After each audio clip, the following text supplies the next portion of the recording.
nossa conferência Crise, Enfrentar ou Correr, nós vamos ter um tema muito especial, crise existencial. São tantos temas, né? Crise existencial. Nós vamos falar sobre esse tema hoje à noite.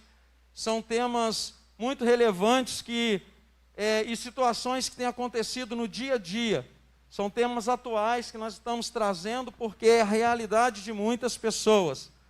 Então, a palavra de Deus, ela tem poder de nos libertar. E você ganhando ferramentas para que isso aconteça, melhor ainda.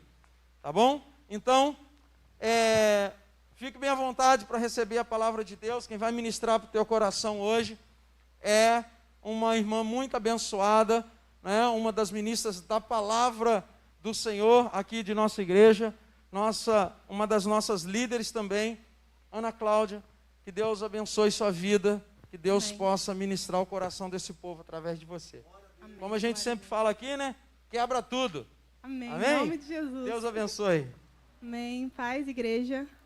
É uma honra, um privilégio estar fazendo parte dessa equipe que preparou essa série de mensagens, essa conferência, para que a sua vida, para que a minha vida seja abençoada. E como o pastor falou, eu tenho sido muito abençoado por cada uma das palavras que têm sido ministradas, e eu peço a Deus que não seja diferente, porque a Bíblia diz que a palavra de Deus ela é poderosa, e é esta palavra de poder que vai ser ministrada aqui nesta noite.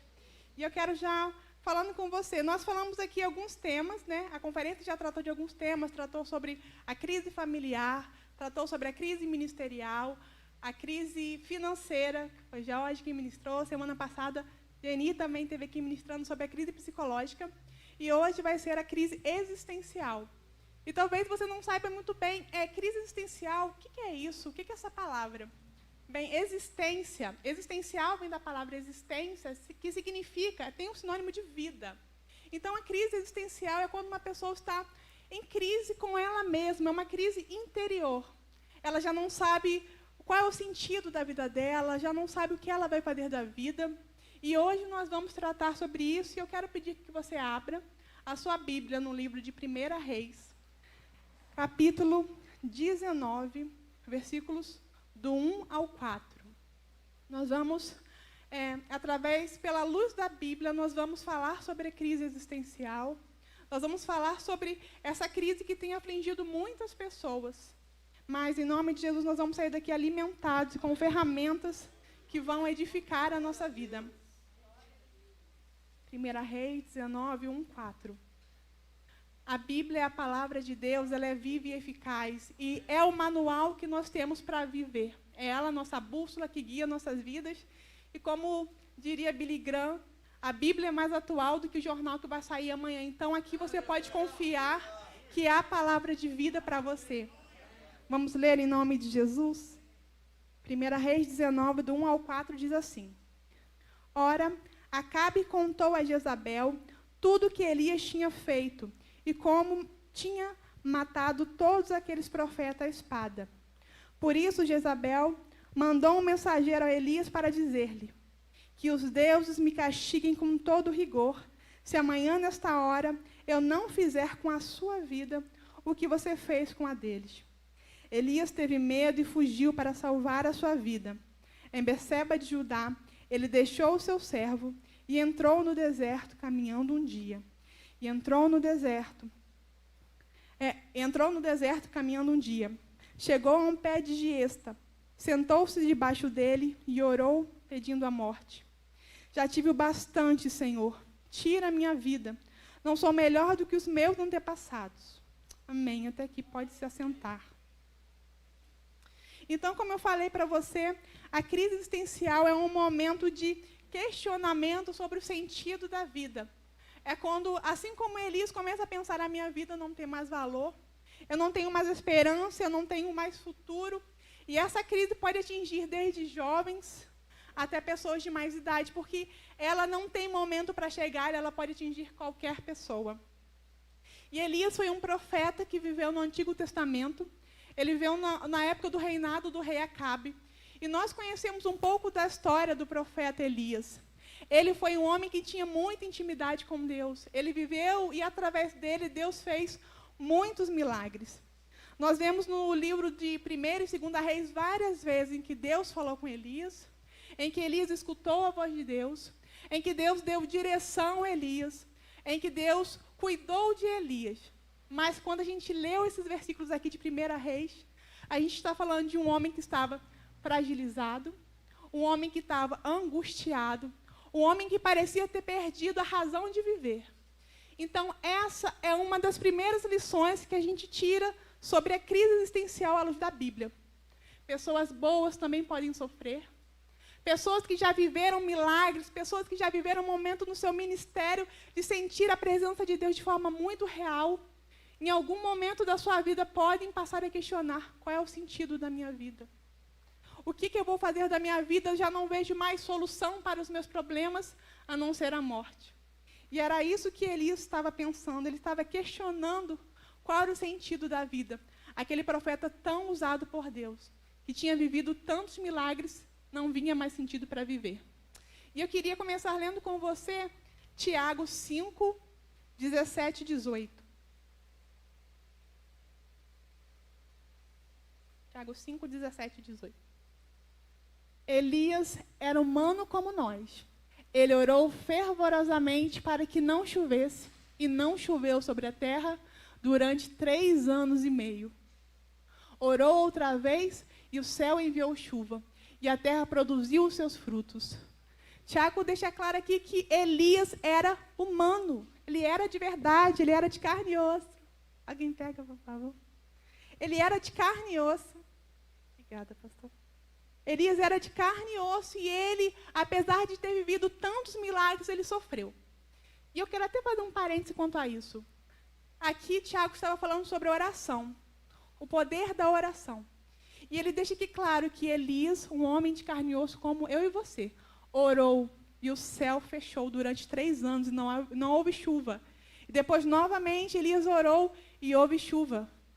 Você tem em suas mãos uma ferramenta muito poderosa, que é a oração. Eu não sei o que você entrou precisando aqui neste lugar, mas a oração de um justo pode muito em seus efeitos.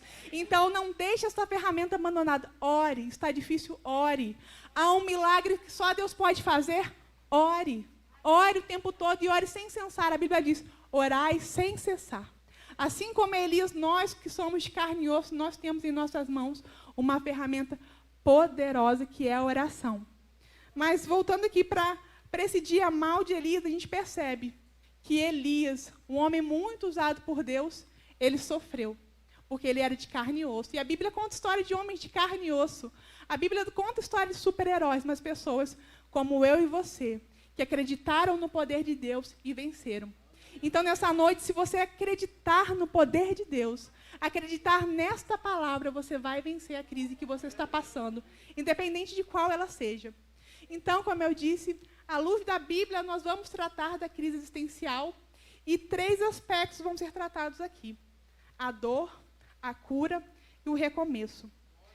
E falando sobre a dor, o sentimento da crise existencial é um sentimento de alma vazia, o vazio da alma, um acúmulo de dores, o isolamento e questões mal resolvidas. Às vezes preferimos nos calar do que falar aquilo que está no nosso coração. E é exatamente isso que a gente vê na vida de Elias. Acúmulo de dores. Quando ele foi ameaçado por Jezabel, era como se o copo dele já estivesse cheio. E a ameaça de Jezabel foi a gota d'água que fez com que o copo de Elias transbordasse. Elias tinha sido forte muito tempo, ele tinha suportado muitas coisas.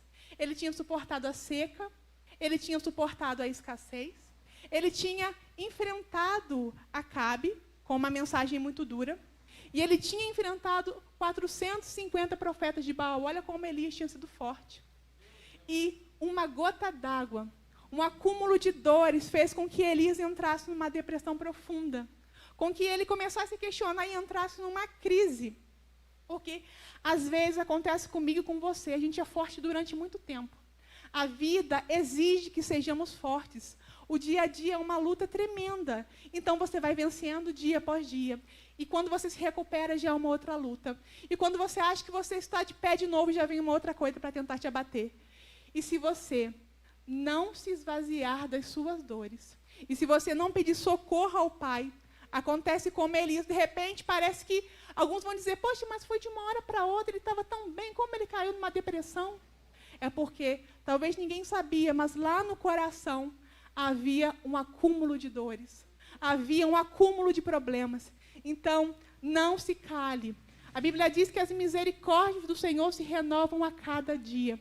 Quando as dores, quando os problemas começarem a se acumular dentro da sua alma, peça socorro ao Senhor. Se é necessário liberar perdão, perdoe. Se é necessário pedir cura ao Senhor das suas emoções, peça para que você consiga seguir adiante e essas dores não venham se acumular e acontecer como Elias, que foi suportando, suportando, até que ele não suportou mais e entrou num momento de depressão e de crise. Isolamento. Quando Elias recebeu a ameaça de Jezabel, uma das primeiras coisas que ele fez foi dispensar o seu servo, o seu ajudante, e ficar sozinho. E às vezes isso acontece com a gente. Quando a gente está ferido, a gente acha que a solução vai ser se isolar. Aconteceu alguma coisa, não, é melhor ficar em casa, não ir para a igreja. É melhor ficar quietinho no meu canto, porque eu estou sofrendo tanto que eu acho que eu vou acabar fazendo mal para outras pessoas, eu prefiro ficar sozinho. Eu preciso me isolar para curar. Mas a gente entende que não é sozinho que nós vamos conseguir vencer. É com a ajuda de Deus e com a ajuda de homens e mulheres de Deus que nós vamos encontrar cura. A Bíblia conta lá em Lucas 5,18 que havia um homem paralítico, que ele foi levado pelos seus amigos. E os amigos queriam levar ele até onde Jesus estava, mas estava tão cheio que não dava para passar. E aí eles tiveram uma ideia de abrir o telhado, descer aquele homem na maca, até que ele chegasse a Jesus.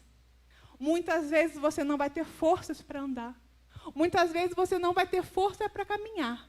Mas se você não se isolar e contar com homens e mulheres de Deus, você vai conseguir ajuda para chegar até Jesus e receber a cura.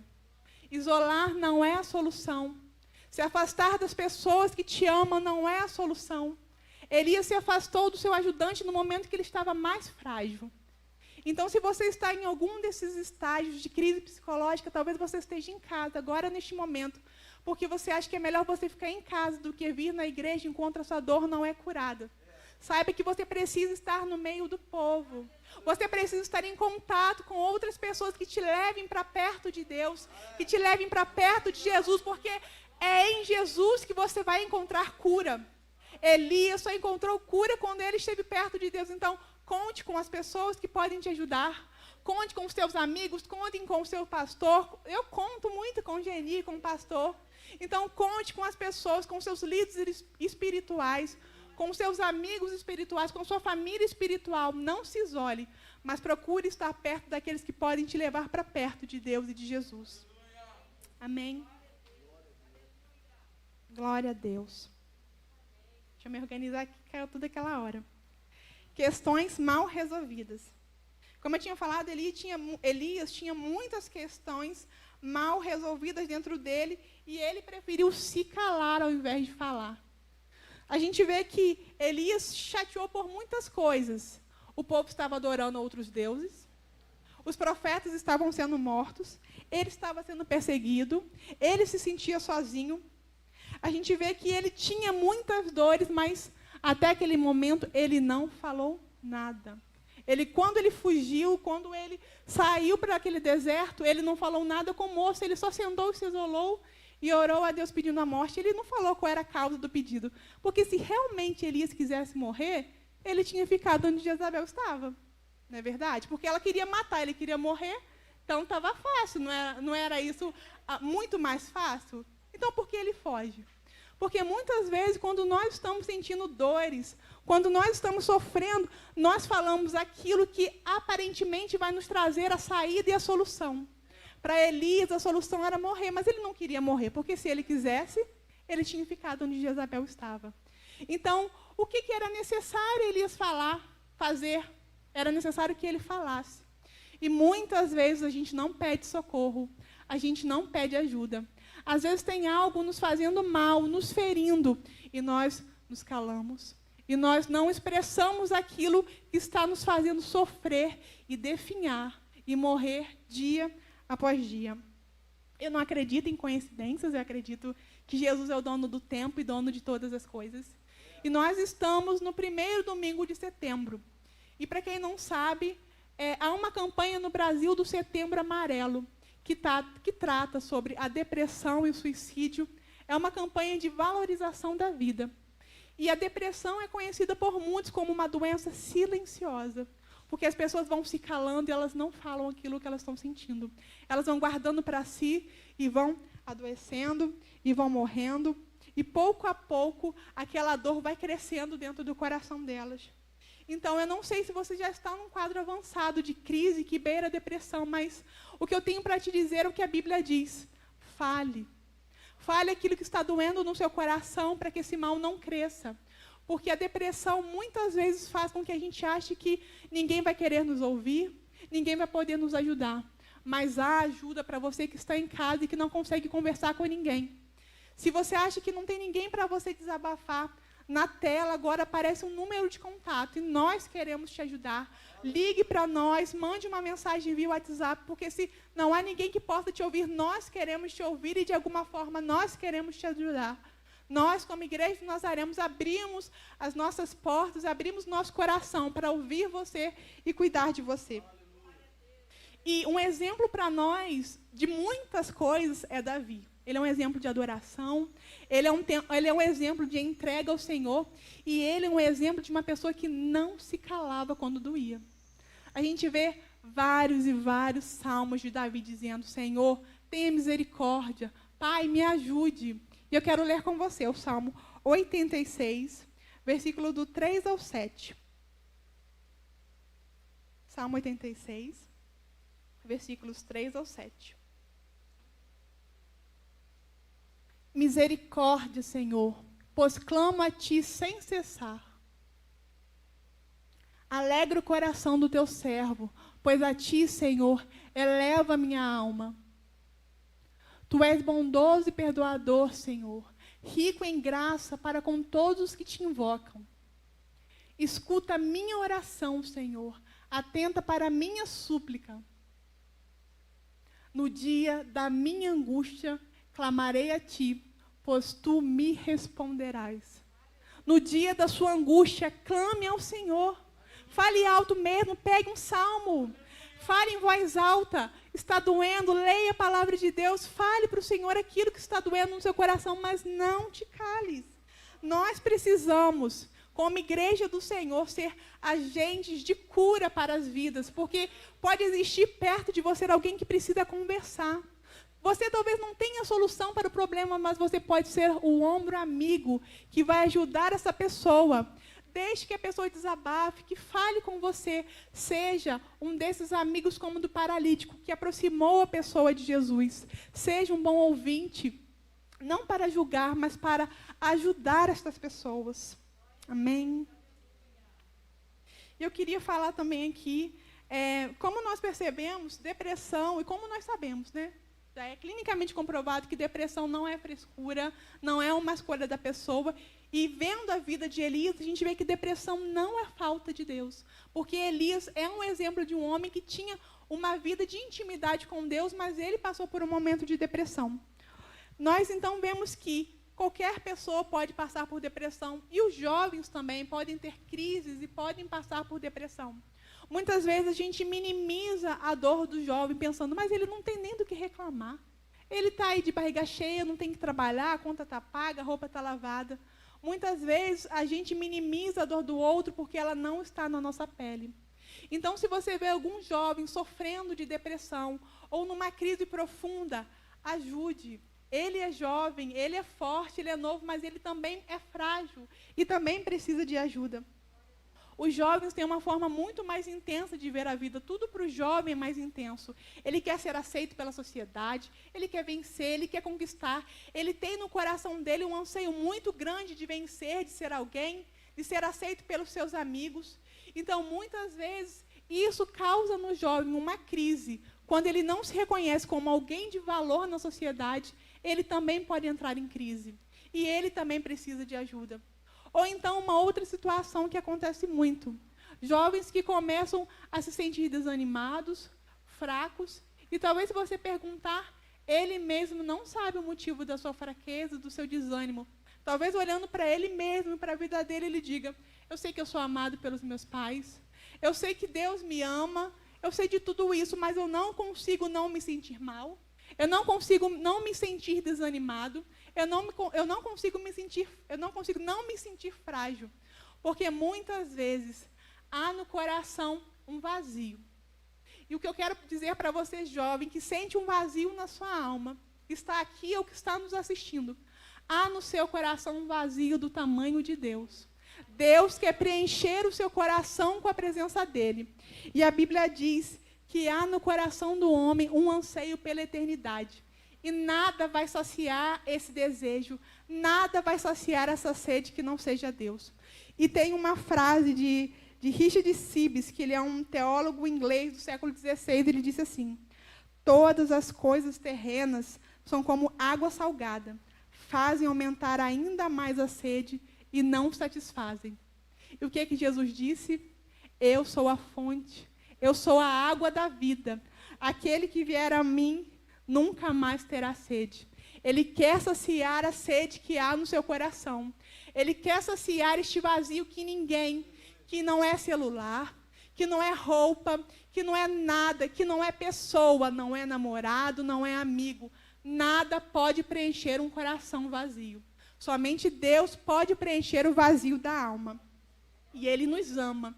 E Ele enviou Jesus para que nós tivéssemos vida, e vida com abundância. Louvado é o nome do Senhor.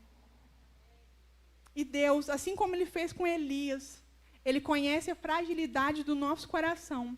E Ele quer trazer cura para as nossas dores, talvez para a depressão que você está passando.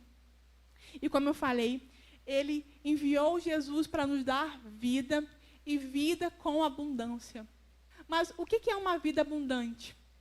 Uma vida abundante é uma vida cheia de alegria, com força na alma, no coração e na mente. E é essa vida abundante que Jesus preparou para todos aqueles que creem.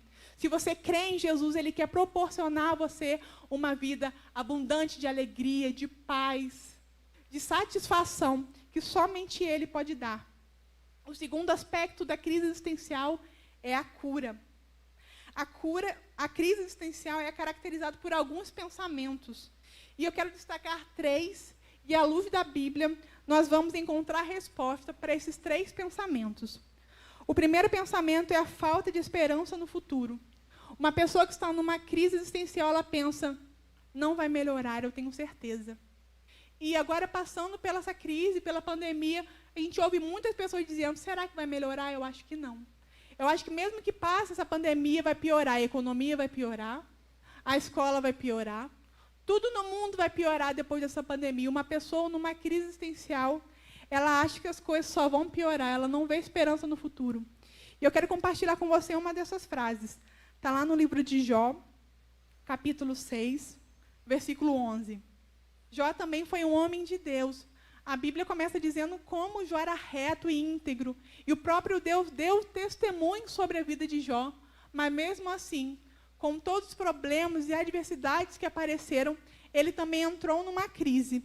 E essa frase diz muito sobre a falta de esperança no futuro.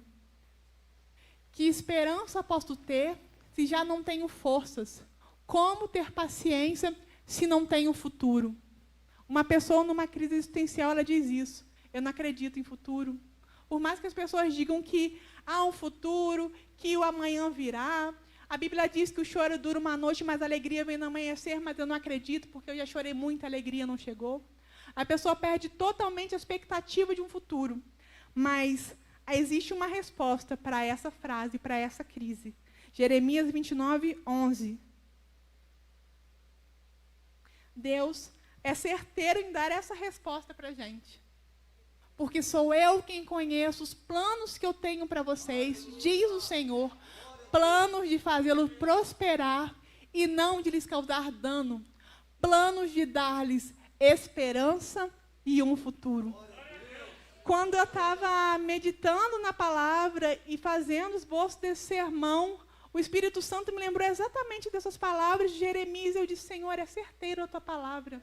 Se Jó estava dizendo que não acreditava no futuro de esperança, não acreditava no futuro com esperança, a tua palavra diz que o Senhor sabe os planos para nós, e o seu plano é dar um futuro de esperança para cada um de nós. Glória a Deus. E é isso que eu quero que você se apegue, e é isso que eu me apego nesta noite. O Senhor já tem um plano traçado para as nossas vidas. Fica tranquilo. Ele está no controle. Ele tem um plano. Olha que coisa mais incrível. Eu não tenho que me preocupar. Eu que aceitei a Jesus, nós que aceitamos Jesus, nós perdemos o controle da nossa vida. Nós entregamos o controle da nossa vida para Deus. E nós podemos descansar seguros de que Ele tem um plano. Eu não sei qual é. Talvez você não saiba qual é o plano, mas a certeza que o Senhor que fez os céus e a terra, que tem todo o poder que há neste mundo, Ele tem um plano para mim e para a sua vida, me faz descansar. Me faz sossegar e crer. Senhor, eu não sei qual é, mas o Senhor tem um plano. E eu me apego e eu confio nisso. Uma outra coisa que acontece durante uma crise é o sentimento de abandono. É quando você se sente totalmente sozinho. E eu quero ler o que Jó disse lá em Jó 29, do 2 ao 5. Um coração em crise existencial, ele acha que todo mundo abandonou ele. Jó disse: como tenho saudade dos meses que se passaram, dos dias em que Deus cuidava de mim, quando a sua lâmpada brilhava sobre a minha cabeça, e por sua luz eu caminhava em meio às trevas. Como tenho saudade dos dias do meu vigor, quando a amizade de Deus abençoava a minha casa. Quando o Todo-Poderoso ainda estava comigo e meus filhos estavam ao meu redor. Olha só, Jonas se sentia abandonado até mesmo por Deus. Como eu tinha saudade daquele tempo em que eu sabia que Deus se importava comigo. Daquele tempo em que eu podia orar e Deus me respondia. Daquele tempo que eu tinha segurança de que se eu precisasse, Deus estaria comigo. Um coração em crise pensa que até Deus mesmo o abandonou. Mas a palavra de Deus tem resposta. A palavra de Deus tem cura. E eu quero ler essa palavra de cura para você que se sente abandonado. Isaías 49, versículos 14, 15 e 16. Sião, porém, disse: o Senhor me abandonou, o Senhor me desamparou. Será que uma mãe pode esquecer do seu bebê que ainda mama e não ter compaixão do filho que gerou? Embora ela possa se esquecer, eu não me esquecerei de você. Veja, eu gravei você nas palmas das minhas mãos. Seus muros estão sempre diante de mim. Ele não se esqueceu de você. Por mais que às vezes o silêncio pareça doer, talvez você não ouça mais a voz do Senhor tão audível no seu coração. Mas há uma resposta para o seu sentimento de abandono. Ele não se esqueceu de você. O seu nome está gravado na palma das suas mãos. E o que eu acho mais incrível é que quando o Senhor foi fazer a criação, lá em Gênesis, a palavra dele fazia com que tudo acontecesse. Ele dizia: haja luz, e a luz existisse. Ele dizia: haja peixes, haja tudo. Haja separação entre o dia e a noite, haja sol, haja lua. Ele dizia tudo. Mas quando ele foi fazer o homem, ele colocou a mão na terra. Ele colocou a mão no barro. E ele sabe a medida que você tem. A Bíblia diz que ele sabe cada fio de cabelo que há na sua cabeça. E às vezes a crise quer dizer para você: todos me abandonaram, inclusive Deus. Inclusive Deus esqueceu daquilo que eu preciso, não é possível. Inclusive Deus não vê que eu estou sofrendo, que eu estou chorando, que as coisas estão indo mal. A palavra do Senhor diz que quando os discípulos estavam no mar, num barco, o mar estava revolto e Jesus parecia não se importar. E eles foram até lá e disseram: mestre, não te importa que nós vamos perecer? Quantas vezes nós também não oramos assim: Senhor, não é possível, o Senhor está vendo que não está dando certo, que eu vou perecer, o Senhor não faz nada, Pai. Nós queremos muitas vezes fazer como os discípulos, dar um saculejo em Jesus e dizer: Senhor, olha para mim, olha para a minha dor e para a minha necessidade, o Senhor parece que não está se importando comigo. E Jesus, calmo como ele era, levanta-se e acalma a tempestade. O Senhor tem o poder de acalmar a tempestade. Provai e vede que o Senhor é bom. Provai e vede que o Senhor é bom. Os discípulos ficaram espantados, dizendo: quem é este que até o mar obedece? Querido, ele está no controle de tudo. Ele não se esqueceu de você. Ele colocou as mãos no barro, na terra para te fazer. Você acha que ele vai se esquecer de você? Você acha que por um momento, uma mãe que amamenta se esquece do filho? Eu sou mãe. Muitas mães estão aqui, muitas mães estão em casa. Há uma necessidade biológica de amamentar uma criança, porque o seio da mulher enche. Então, mesmo que ela não queira, ela não se esquece que ela tem alguém para amamentar. Mas, todavia, se uma mãe com um seio cheio de leite se esquecer que precisa amamentar uma criança, ele diz: mesmo assim eu não me esqueceria de ti. É impossível uma mãe esquecer de um filho que amamenta. Que dirá Deus esquecer de você que criou, que gerou? Se apegue na palavra de Deus e creia. O Senhor que te formou não se esquece de você. Ele vê a sua dor. E Jó disse: eu sei que o meu Redentor vive, e por fim se levantará sobre a terra. Eu não sei quando, eu não sei de que forma, mas o seu Redentor vive. Creia somente que o Deus que te criou, ele vive, e ele se levantará, e ele agirá em seu favor. Não se sinta abandonado nesta noite, em nome de Jesus. O terceiro, que é uma das frases que as pessoas mais dizem quando estão numa crise: a minha vida não tem propósito, a minha vida não tem mais sentido, eu não tenho mais motivos para continuar vivendo. E aí eu quero ler a frase que Elias disse, lá em 1 Reis 19, versículo 4. E entrou no deserto, caminhou um dia, chegou ao pé de Gesta, sentou-se debaixo dele e orou, pedindo a morte. Já tive o bastante, Senhor, tira a minha vida. Não sou melhor que os meus antepassados. Senhor, está bom até aqui. Já deu o que tinha que dar. Não quero mais viver, não tem mais sentido continuar vivendo. Viver para quê? Para continuar fugindo, para continuar sofrendo essa dor que está no meu coração, para continuar vendo as pessoas sendo felizes e eu sempre infeliz. As pessoas conseguindo conquistar e eu nunca conquistando nada. Chega, Senhor, basta. E a palavra do Senhor diz, lá em Jeremias 1:5. Antes de te formá-lo no ventre, eu o escolhi. Antes de você nascer, eu o separei e o designei profeta às nações. Você foi criado com um propósito específico. O Senhor disse, antes que você fosse gerado no ventre da sua mãe. Muitas vezes, uma pessoa em crise, ela começa a dizer, eu não sei para que eu nasci. Eu não sei por que minha mãe me deu à luz. Jó, no seu livro, ele fala, maldito o dia que eu nasci. E muitas vezes uma pessoa em crise diz isso. Nem sei para que eu nasci. Por que eu estou aqui neste mundo? Mas o Senhor disse que Ele te criou. Ele te viu ainda informe. Salmo diz, Ele te viu informe no ventre da sua mãe. E Ele te criou com um propósito específico. A Bíblia diz que não pode o vaso contender com o oleiro. Não vai ser eu e você que vamos contender com Deus dizendo, Senhor, já está bom. O teu propósito para mim já acabou. Ele tem um plano. Ele sabe até onde você vai. Ele sabe o plano que Ele tem para você. Ele sabe o motivo para que Ele te criou. Se você tem dúvidas ainda, Senhor, qual é o meu chamado? Qual é o propósito da minha vida? Ore ao Senhor, busque o Senhor, Ele vai te responder. Ele diz para Jeremias, eu te criei como um profeta às nações. Busque o seu propósito no Senhor. Busque em Deus o seu propósito. Aleluia. Durante toda essa conferência, nós temos recebido do Senhor ferramentas.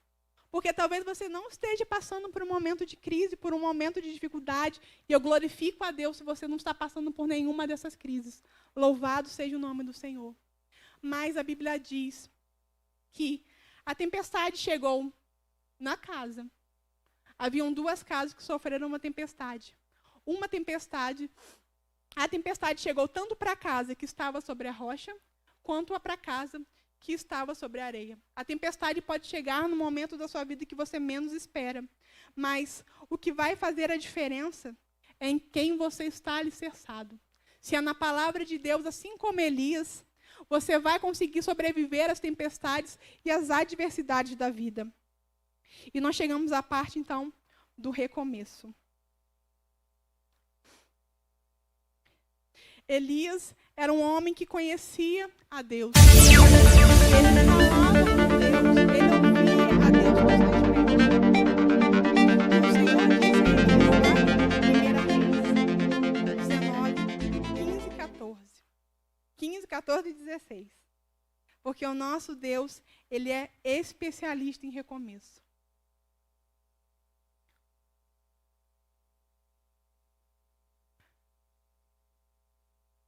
15, desculpa, eu falei 14 não, 15. O Senhor lhe disse, volte pelo caminho por onde veio e vá para o deserto de Damasco. Chegando lá, unja Azel como rei da Síria. Unja também Jeú, filho de Ninsi, como rei de Israel. E unja Eliseu, filho de Zafate, de Abel-Meolá, suceder você como profeta. Jeú matará a espada, todo aquele que escapar da sua espada, todo aquele que escapar da espada de Azel. E Eliseu matará todo aquele que escapar da espada de Jeú. Até aí. Como eu falei aqui, nós estamos recebendo ferramentas de Deus para nós superarmos as crises que um dia podem chegar na nossa casa. E olha que interessante que o Senhor fez com Elias e também aquilo que ele nos ensina. Quando Elias estava dentro da caverna, ele precisou sair da caverna quando ele ouvisse a voz do Senhor. E muito claro, Elias soube quando Deus estava falando. O Senhor veio através de um terremoto e Elias percebeu que Deus não estava ali no terremoto. O Senhor veio através do fogo e Elias percebeu que também o Senhor não estava no fogo. Então, veio uma brisa suave e Elias pôde perceber que ali Deus estava. É preciso ter intimidade com Deus para ouvir e entender quando Deus está falando.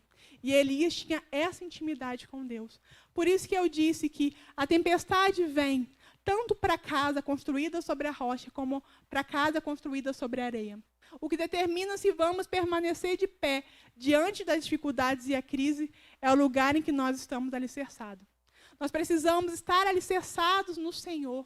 Por isso que essas ferramentas que estão sendo dadas aqui nesta conferência, por mais que vocês não precisem usar elas neste momento, e glória a Deus por isso, guarde, porque talvez mais para frente você precise usá-las para passar pela adversidade e vencer a cada uma delas. E como eu estava dizendo, Deus é um Deus de recomeço. Elias não via mais sentido para a vida dele, mas Deus mostrou para ele que ele ainda tinha uma missão a cumprir. Ele precisava ungir reis e ele precisava também ungir Eliseu como novo profeta. Ainda não acabou.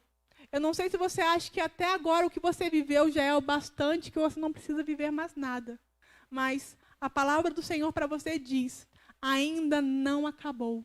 O Senhor tem muito a realizar por você e através de você. Creia na palavra do Senhor que diz que ainda não acabou. E Jó, quando ele estava também no seu recomeço, ele pôde dizer que as experiências que ele teve trouxeram para ele uma intimidade nunca antes, que ele nunca tinha tido. Eu quero ler Jó 42:5 e nós já estamos finalizando.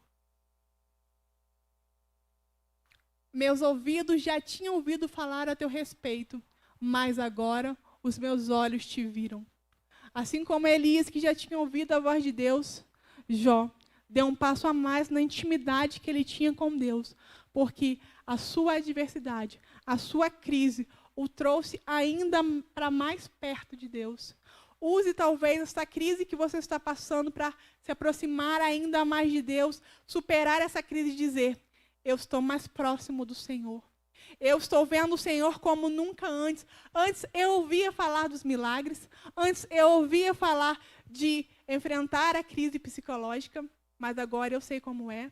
Antes eu ouvia falar de como era enfrentar e vencer uma crise dentro do lar, mas agora eu sei como é. Então, cada uma das crises que foi falada ou que ainda serão faladas, que nós possamos, se estivermos passando, ou se um dia nós formos passar por uma dessas crises, nós possamos dizer como Jó: agora os meus olhos te veem como nunca antes. Agora eu posso comprovar o teu agir e que tu és fiel. E é isso que Deus quer fazer na minha e na sua vida. Talvez neste momento que eu estou falando com você, essas palavras te doam muito, porque a dor que há no seu coração talvez te impede de enxergar um futuro de esperança, um futuro de paz. Mas o Senhor tem uma solução para a nossa dor. E Ele diz que ainda não é o fim para a sua vida. Não chegou o fim. Hoje nós vamos celebrar a ceia do Senhor, que é o momento em que nós lembramos do sacrifício de Jesus em favor de nós. Foi necessário que um justo morresse pelas nossas vidas para que nós pudéssemos ser feitos amigos de Deus, reconciliados com Deus. Já foi necessário que alguém morresse por mim e por você. Você não precisa morrer. Você não precisa mais ficar prostrado, porque Jesus já morreu e já pagou um alto preço no seu lugar para que você tenha vida e vida com abundância. Eu quero finalizar lendo Mateus 11, 28 a 30. Venham a mim todos que estão cansados e sobrecarregados, e eu lhes darei descanso. Tomem sobre vocês o meu jugo e aprendam de mim, pois sou manso e humilde de coração, e vocês encontrarão descanso para as suas almas. Pois o meu jugo é suave e o meu fardo é leve. Você que chegou aqui neste lugar sobrecarregado de dores, você que chegou aqui sem forças para caminhar, achando que hoje vai ser o seu último culto, você veio na ceia para tomar, talvez sua última ceia e nunca mais voltar por essas portas. Talvez você que está em casa disse: eu não assisto mais culto nenhum, minha vida não muda. Lance sobre o Senhor a sua ansiedade. Aprenda do Senhor e como Ele disse: vinde a mim, é para você vir. É para você vir. Ele está disponível para te curar. Ele está disponível para aliviar esse fardo pesado que você carrega, para que você troque o seu fardo pesado por um fardo leve. E como eu falei, o que eu quero que você saia daqui entendendo, se uma frase só você conseguir guardar, guarde essa. Há para nós um futuro de esperança, de alegria e de paz. Deus quer que você transborde vida. Ele morreu para que você tenha vida. Como eu falei, quando os discípulos viram Jesus crucificado lá no madeiro, eles acharam que é o fim. É o fim do ministério de Jesus. É o fim da história que nós estávamos vivendo durante 3 anos. Eu não sei quanto tempo você se converteu. Eu não sei se são 3 ou 10 anos, ou 15 ou 20. Mas talvez se você chegou a um ponto da sua vida em que você viu os seus sonhos serem crucificados e morrerem. Que você viu a sua esperança morrer. Saiba que Jesus, ao 3º dia, ressuscitou. E hoje Ele vive e reina. E hoje Ele está sentado lá no céu, ao lado do Pai, trabalhando em nosso favor para que nós tenhamos vida e vida com abundância. E eu quero louvar ao Senhor por você que está aqui, que chegou até aqui. Você que talvez que está enfrentando dores. Você que talvez está enfrentando um momento de crise espiritual. Saiba, o Senhor te ama. Ele morreu por você. Talvez você que está em casa, talvez com um pensamento suicida, dizendo: eu vou dar fim à minha vida. Não faça isso em nome de Jesus. Ele já morreu por você, para que você tenha vida e vida com abundância. A palavra disse que Ele quer dar a você um futuro de esperança e paz. Que você seja abençoado, que cada um aqui seja abençoado. Que vocês sejam renovados pelo Espírito do Senhor que está aqui nesta noite. Porque o Senhor quer trazer aos nossos corações vida e vida com abundância. Louvado é o nome do Senhor. Dê um aplauso ao Senhor em nome de Jesus.